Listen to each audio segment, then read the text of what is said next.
नमस्कार विद्यार्थी मित्रांनो, एक्सप्लोरिंग करिअर सेंटर या यूट्यूब चॅनलमध्ये तुमचं सर्वांचं स्वागत आहे. Society for applied microwave electronics engineering and research Sameer autonomous R&D laboratory of ministry of electronics and information technology government of India यांची ॲडव्हर्टाइजमेंट इथे प्रसिद्ध झालेली आहे. तर कुठली ॲड आहे, त्यांचे कुठले पदं आहेत याबद्दलची माहिती आजच्या व्हिडिओमध्ये आपण बघणार आहोत. तुम्ही आमच्या चॅनलला नवीन असाल, अजूनही चॅनल सबस्क्राईब केला नसेल तर कृपया सबस्क्राईब करा.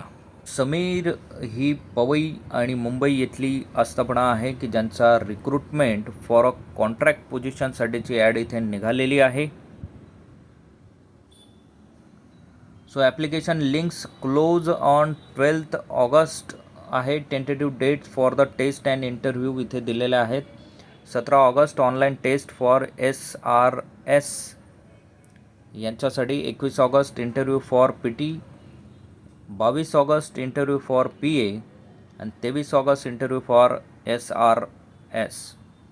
सो वेबसाईट इथे लक्षात घ्या, samir.gov.in. रिक्रुटमेंट ट्रेनिंगच्या माध्यमातून इथे तुम्हाला फॉर्म भरता येणार आहे. डिस्क्रिप्शन घ्या.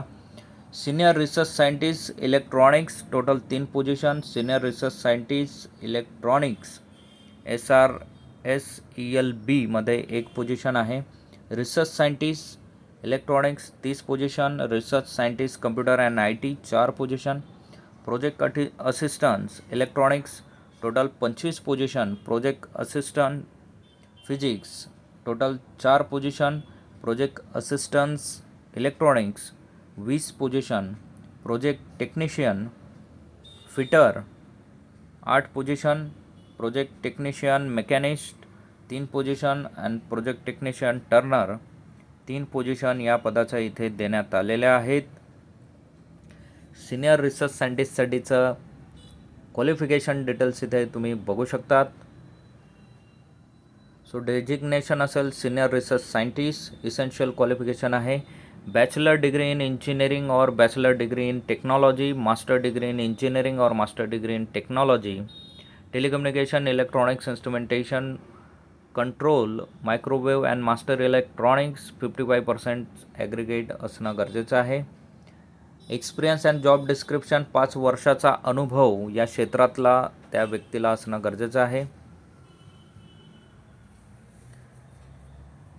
त्यानंतर सिनियर सायंटिस्ट SRS-ELB यांच्यासाठी इसेन्शियल क्वालिफिकेशन सेम आहे जे A या सायंटिस्टसाठी आहे आणि 5 वर्षाचा work experience total out of these 3 वर्षाचा या क्षेत्राशी रिलेटेड असणं, प्रोजेक्ट मॅनेजमेंट अँड HRMच्या ॲक्टिव्हिटीशी असणं गरजेचं आहे.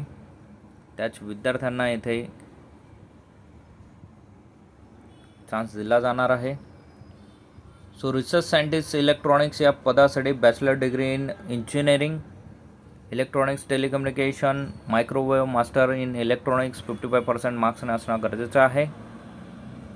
Candidates is required to have the interest in ability to work a few or more the following domain areas. So या संपूर्ण एरियाजमध्ये काम करण्याची इच्छा त्यांची असणं गरजेचं आहे. इन्फॉर्मेशन टेक्नॉलॉजीसाठी बॅचलर डिग्री कम्प्युटरमध्ये असणं गरजेचं आहे. Job description data management, GUI development, LAR, AVL, Python, C++, website related work including Drupal. तर या पद्धतीचं त्यांचं असणार आहे. Project assistant electronics diploma electronics किंवा मेडिकल इलेक्ट्रॉनिक्समध्ये असणं गरजेचं आहे आणि त्या पद्धतीचं एज्युकेशन्स या प्रत्येक पोस्टसाठी इथे रिक्वायर आहे.